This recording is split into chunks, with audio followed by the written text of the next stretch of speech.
Saint-Paul, au niveau de la côte, est l'une des communes les plus chaudes. Elle est aussi le principal moteur du tourisme, un secteur à la recherche d'un nouveau souffle, victime de la crise économique et de la crise requin. Si vous l'étiez maire, vous essayerez de régler ce problème requin? En premier, oui. Je sais que ça coûte beaucoup d'argent, qu'il faut beaucoup de moyens. Je crois que si on veut vraiment régler le problème, on peut se donner les moyens. Et plutôt que de faire des stationnements payants, on aurait pu investir dans ce qu'il faut pour protéger les baigneurs et les surfeurs. Pour la crise requin, quel est votre projet, les uns et les autres, pour les prochaines années? On sait que ce problème n'est pas réglé, Madame Bello. C'est un problème très compliqué, puisque d'abord il y a le deuil. Il y a des familles qui ont été frappées par le deuil. Et ensuite, tout le monde sait que nous-mêmes, nous nous sommes mis au travail, et notamment avec les autres collectivités, avec l'État, avec le Conseil régional. On a beaucoup travaillé puisqu'on a mis en place des ateliers requins. Mais voyez-vous, et puis en ce moment, il y a le projet Cap Requin avec les drumlins et les palangres de fond. Et donc, on a l'impression de beaucoup de réunions, de beaucoup de projets. Non, mais c'est un problème extrêmement compliqué.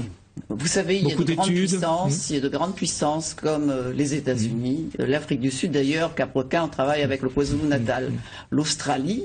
Si c'était si simple, vous pensez que ça fait plaisir à une maire, à un dirigeant de collectivité de voir tous ces drames? Mais vous avez des pistes pour les prochaines années? Bien, il y a ce qui est expérimenté actuellement avec... Vous travaillez en étroite collaboration avec la région aussi, je crois. Oui, bien sûr, là-dessus on travaille avec la région, on travaille avec tout le monde, il y a beaucoup d'argent qui a été investi. C'est vrai que ça pose de toutes les façons la question du développement touristique de ce littoral balnéaire, qui est un enjeu il est pour vous évident, tous. Et, parce que là, il y a des endroits où la baignade est interdite, il nous reste la pression extrême qui est faite sur l'Ermitage, et il est envisagé de construire ce bassin de baignade à Boucan, mais ça ne peut pas satisfaire tout le monde. Et c'est vrai aussi que, heureusement que la Réunion est un pays où il n'y a pas une île, est une jolie île, où il n'y a pas que la mer, mais que nous avons nos merveilleuses randonnées, on a nos sentiers qui sont, notre montagne qui est si belle, vert et bleu, c'est magnifique.